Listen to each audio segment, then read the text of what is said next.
Ja Leute, herzlich willkommen zu einem neuen Video. Wir wollen euch heute anhand des Cupra Atekas mal unsere NGM-App zeigen. Wenn man das Knallen etwas verstärkt, wenn man im Sport die Klappen auf Always Open setzt, dann haben wir natürlich auch hier dementsprechend gleich den Rev-Limiter rausgemacht, dass er im Stand quasi frei rausdrehen kann.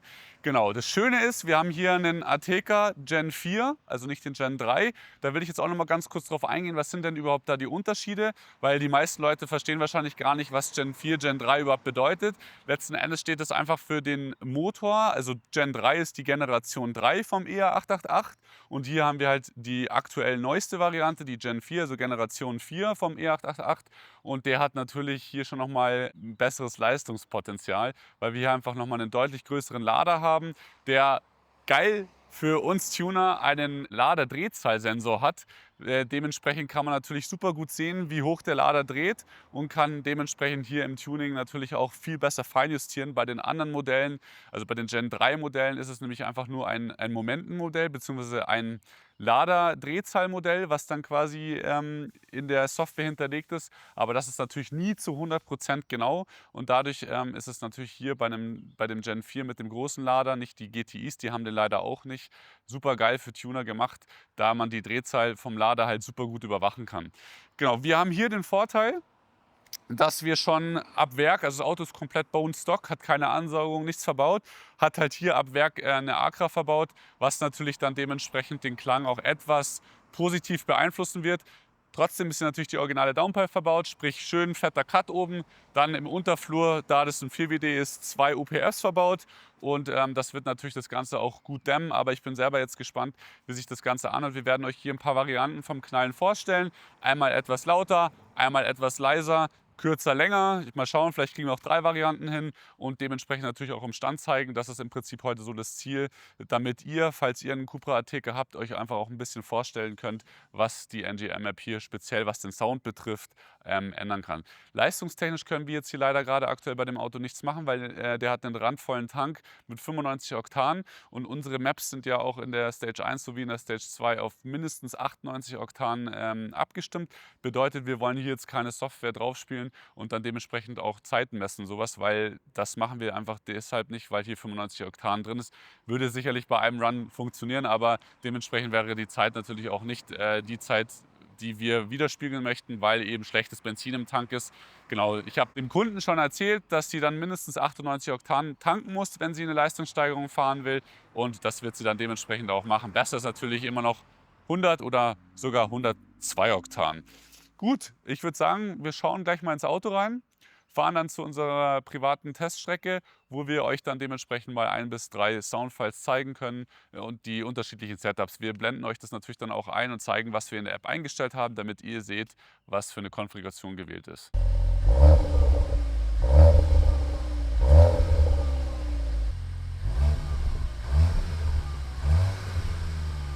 Jetzt sitzen wir ja schon mal im Auto hier. Genau, haben ja gerade schon mal ein bisschen den Cold Start gefilmt, Klappe auf, Klappe zu. Wir fahren jetzt natürlich erstmal zu unserer privaten Teststrecke, wo wir euch dann zeigen können, beziehungsweise 1, 2 Varianten einfach von verschiedenen Settings. Also es gibt ja unzählige Varianten, das seht ihr gleich, was ihr da alles einstellen könnt. Das ist bei der Simus 19 kann man schon wirklich viel einstellen tatsächlich. Und genau, dementsprechend könnt ihr das ja so einstellen, wie ihr es halt haben wollt. Wir wollten euch halt da jetzt einfach mal 2, 3 ja, Beispiele zeigen, was beim Cupra Ateca hier jetzt in dem Falle mit der Acra möglich ist. Man hört es jetzt wahrscheinlich noch nicht, aber ich bin ja jetzt schon im Cupra-Modus. Ja, das ist schon echt gut. Also dafür, dass da OPF noch verbaut ist, die Acra, das merkt man halt dann doch. Das ist schon nochmal ein Unterschied ist zur Serienabgasanlage. Muss man halt einfach auch dazu sagen, dass bei den 4WD-Modellen der Endstelldämpfer ist eigentlich immer nahezu gleich aufgebaut. Golf 8R, S38Y, Ateca, Formentor, alle 4WD-Modelle haben im Endeffekt denselben Aufbau vom Endschalldämpfer und der ist maximal beschissen. Also wir haben den schon mal offen gehabt und haben uns den mal angeschaut. Da hast du quasi einen Dämpfer im Dämpfer. Also wenn man oben den Deckel aufnimmt, dann hast du da wieder so einen zweiten Dämpfer drin, wo die Abgase sich quasi komplett sammeln und durch müssen und drum und dran. Selten so einen Aufbau gesehen bei einem Schalldämpfer und dass da natürlich nichts rauskommt und da wird auch Klappe auf, Klappe zu, ist da jetzt nicht ein mega Unterschied. Und natürlich hört man auch schon bei der originalen Abgasanlage den Unterschied, aber bei der Acra merkst du es halt schon krass auf zu, wenn der Kaltstart weg ist, hört man trotzdem beim Gasgeben schon einen enormen Unterschied. Ja, genau, also bei den OPF-Modellen ist es halt so, wir lassen ja die Temperaturschutzüberwachung beim Knallen aktiv. Das bedeutet, wenn die Abgastemperatur zu heiß wird, hört er einfach auf mit dem Knallen. Und je höher ihr die Intensität wählt, weil viele dann immer sagen, ja, dann sind die Abstände zwischen dem Knallen halt relativ lang. Das ist einfach so, weil bei den Gen 4 Motoren muss schon sehr viel äh, also sehr spät gezündet werden, sage ich mal so. Und dann ist es einfach klar, wenn man wirklich die maximale Intensität wählt, dass das halt dementsprechend dann ja, stark knallt, aber halt in relativ langen Abständen. Und deswegen haben wir jetzt hier auch mal eine andere Stufe gewählt. So finde ich persönlich, hört sich eigentlich schon ganz geil an. Ich würde wahrscheinlich noch mal einen Ticken weniger Zeit nehmen, einfach weil ich persönlich es geil finde, wenn es nur so 0,75 bis eine Sekunde knallt und dann aufhört. Aber deswegen zeigen wir euch jetzt hier 2, 3 unterschiedliche Settings. Und das erste Setting ist jetzt das, was wir quasi ausgewählt haben. Da gehen wir jetzt einfach noch mal kurz zusammen in die App rein. Ich mache hier eine ganz kurze Bildschirmaufnahme, damit wir das auch direkt haben und euch einfach noch mal kurz zeigen können. Wir werden jetzt hier bei dem Auto tatsächlich nicht die App im kompletten Detail durchgehen, weil das kann ich nicht bei jedem Auto machen. Wenn ihr sehen wollt, was für Optionen die App bei dem Ateca bringt, schaut euch einfach das Golfach GTI Clubsport Video an, was wir euch oben rechts verlinken, weil da ist letzten Endes genau das gezeigt, was bei dem Auto hier auch möglich ist.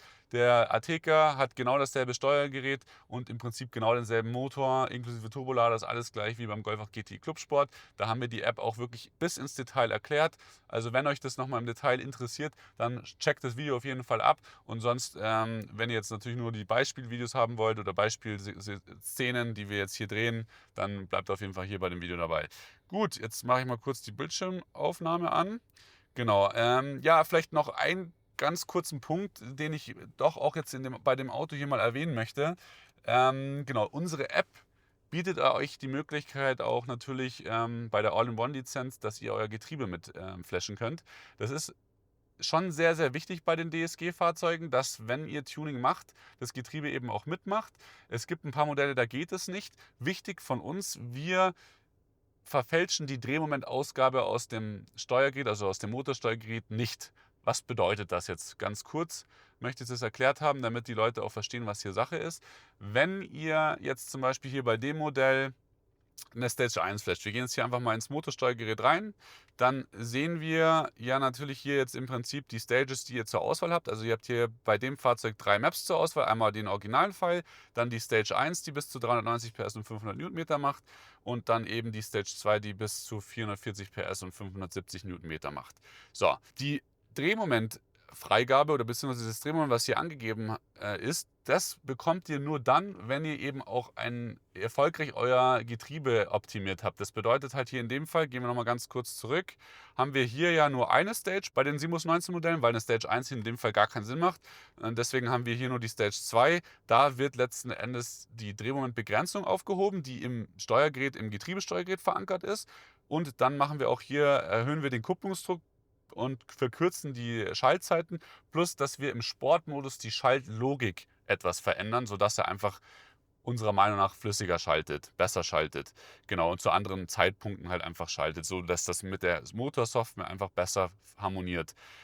Ja, letzten Endes, das wollte ich noch mal ganz kurz erwähnt haben. So, und wenn jetzt aber euer Auto zum Beispiel im Baujahr 2023 ist und ihr könnt das Getriebe so mit der App erstmal nicht flashen, weil ihr müsst natürlich dann erstmal den Getriebe-Unlock machen. Den könnt ihr eigentlich bei jedem Tuner machen. Ganz wichtig, der Tuner muss den Unlock mit dem Autotuner-Tool machen und mit keinem anderen Tool, weil sonst funktioniert es mit der App nicht. Also wenn ihr irgendwo sitzt, keine Ahnung, nicht bei uns, ihr könnt es bei uns natürlich auch machen, Kostenpunkt 130 €, dann könnt ihr das Getriebe bei uns hardwareseitig entsperren lassen. Also hardwareseitig, es wird mit einem Bench-Unlock gemacht, dazu haben wir auch schon ein Video gemacht.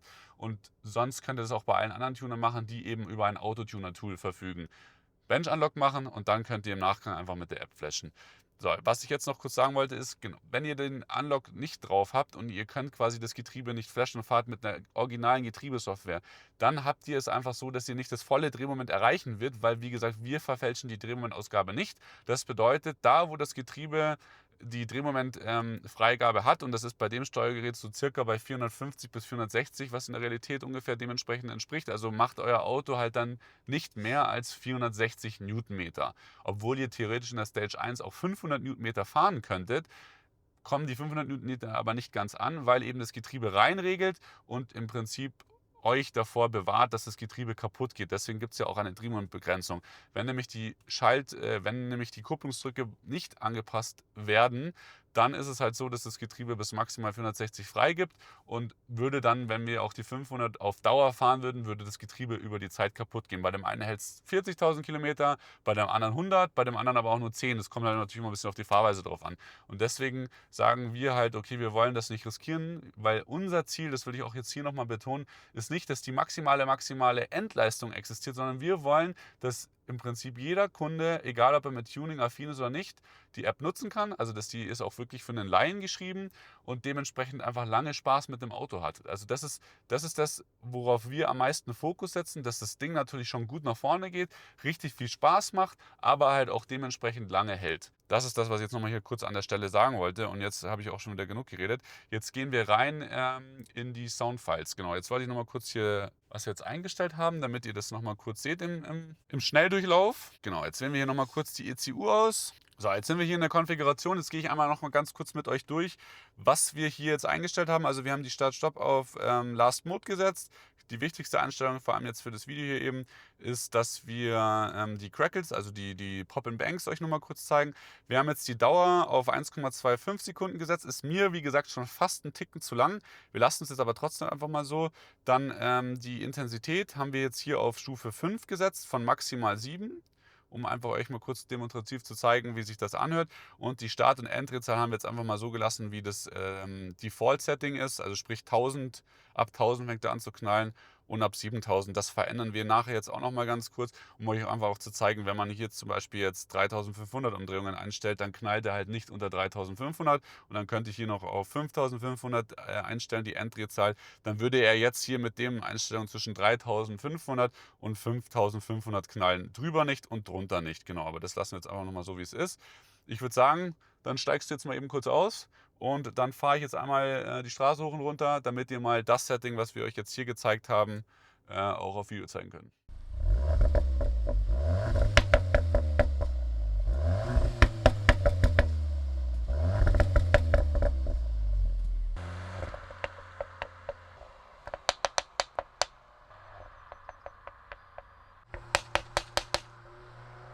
Gut, jetzt haben wir mal das erste Setting gewählt. Jetzt wählen wir nochmal ein anderes Setting, damit ihr einfach nochmal ein anderes Beispiel habt. Da gehen wir natürlich wieder in die Config rein und gehen jetzt hier unter Crackles und gehen jetzt hier nochmal, ich will es jetzt nochmal einen Ticken kürzer machen, tatsächlich auf 0,75, weil ich finde diese 1,25 ist einfach, ja, es ist eine Geschmackssache. Also ihr habt hier die Auswahl von 0,5 bis 3 Sekunden lang alles einzustellen. Ich persönlich bin eher ein Fan von kurz.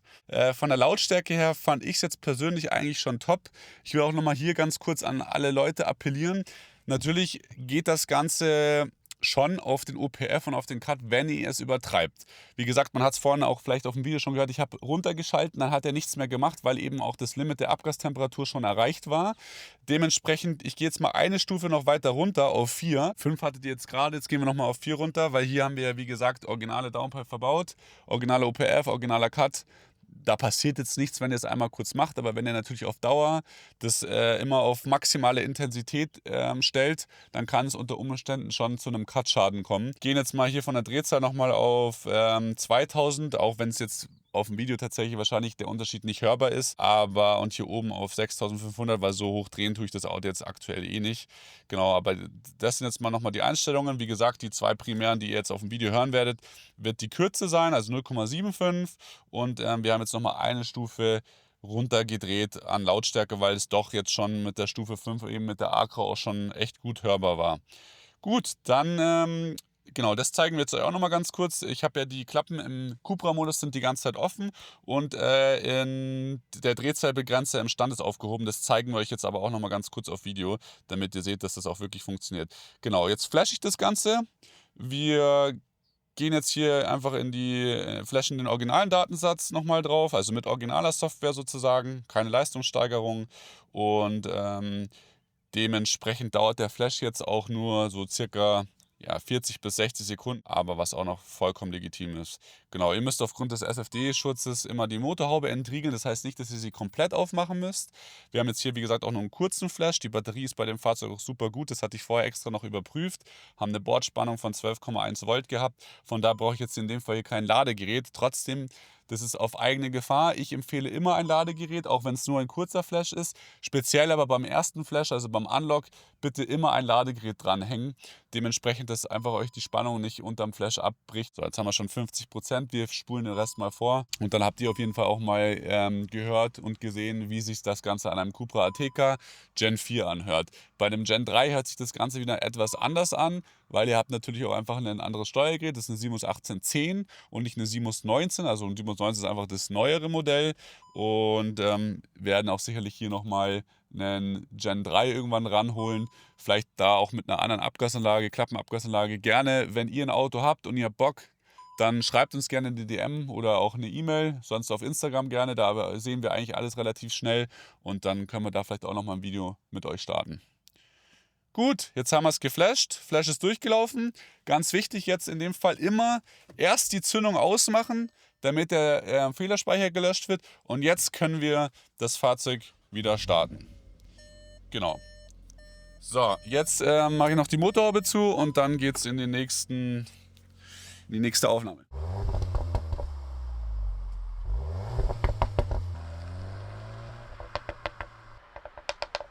Ja, das waren jetzt hier mal 2 Varianten vom Knallen während der Fahrt und im Stand natürlich auch. Bei der zweiten Sequenz dann, als ich das 3. Mal hochgerefft habe, hat er dann schon nicht mehr geknallt. Da greift dann eben, wie gesagt, im Stand ist es immer relativ schnell, dass die Abgastemperatur greift, weil ihr natürlich auch nicht fahrt. Der Fahrtwind alles nicht runterkühlt und da wird natürlich dann die Abgastemperatur relativ schnell heiß. Deswegen hört er dann auch relativ schnell auf zu knallen. Genau, das ist einfach ein Sicherheitsmechanismus und den werden wir auch dementsprechend so beibehalten, weil das einfach schon A und O ist, dass ihr euch aber nichts kaputt macht. Genau. Ja, vielleicht noch 1, 2, 3 Sachen. Ihr habt natürlich hier bei der Simus 19 auch beim Runterschalten des Knallen, also so wie im negativen Lastwechsel. Was meine ich mit negativem Lastwechsel? Wenn ihr jetzt aus dem Gas geht, im 3. Gang, genau, jetzt hört man es. Und wenn ich jetzt runterschalte, im 2. Und jetzt war die Drehzahl doch schon relativ hoch. Da ist natürlich dann die Abstände zwischen dem Knallen natürlich deutlich geringer, ja, wie wenn ihr niedertouriger fährt. Wir zeigen euch jetzt noch, wir fahren jetzt noch mal kurz zu unserem Standort, zeigen euch dann da noch 1, 2 Kleinigkeiten, weil wir haben ja hier dementsprechend auch den, wie ich es vorher schon gesagt habe, den Drehzahlbegrenzer aufgehoben. Das wollen wir euch natürlich auch noch mal kurz zeigen, dass das im Stand halt funktioniert. Den könnt ihr natürlich auch wieder jederzeit reinmachen, so wie ihr das halt wollt. Und das ist immer das, wo ich halt auch sage, diese Flexibilität, die euch die App halt gibt, das werdet ihr halt nirgendwo anders bekommen. Und das ist das, was ich meiner Meinung nach auch einfach die NGM-App so auszeichnet, dass die, egal wo ihr seid, egal wann, ihr müsst nicht zum Tuner, ihr könnt es selber machen. Und für die Leute, die halt sagen, ja, der Tuner holt aber 10 bis 15 PS noch mehr aus den Gen 4 raus, sage ich auch, klar, gibt es bestimmt. Ob das Ganze nachhaltig und gesund ist, ist die andere Frage. Das müsst ihr für euch selber entscheiden. Aber auch das unterstützen wir. Ihr könnt euch, haben wir auch ein ganz umfangreiches Video gemacht, verlinken wir euch auch oben rechts, eine sogenannte Custom App schreiben lassen und die dann mit der NGM App nutzen. Bedeutet, ihr verliert nicht die Möglichkeit, das Knallen so einzustellen, wie ihr es wollt und auch die Flexibilität. Und ihr könnt trotzdem zum Beispiel, wenn ihr einen anderen Turbolader fahrt oder ihr wollt halt wirklich die letzten 10 PS aus eurer Stage 2 noch rausholen, dann könnt ihr das natürlich auch dementsprechend machen. Das kostet, wenn ihr die All-in-One-Lizenz habt, bei uns nichts. Also da verlangen wir für gar nichts. Ihr müsst halt dann einfach nur noch die Map bei dem Tuner zahlen und das müsst ihr halt einfach mit eurem Tuner ausmachen, was der dafür verlangt. Genau, das können wir natürlich euch vorab nicht beantworten und dementsprechend könnt ihr dann aber auch die Custom Map fahren. Das ist halt vor allem für Fahrer interessant, zum Beispiel die einen Golf 7 GTI fahren oder auch Golf 8 GTI oder Golf 8R oder whatever. die einen Upgrade-Turbolader fahren wollen. Also speziell bei den Golf 7 GTI-Fahrer wollen ja doch relativ viele auf IS38 upgraden, wobei ich das nie machen würde. Ich würde, wenn ich einen Upgrade-Turbolader schon einbaue, nie den Originalen einbauen. Einfach aus dem Grund, dass die IHI-Lader nicht die besten sind. Da gibt es ja auch, keine Ahnung, ich glaube 13 Revisionen inzwischen.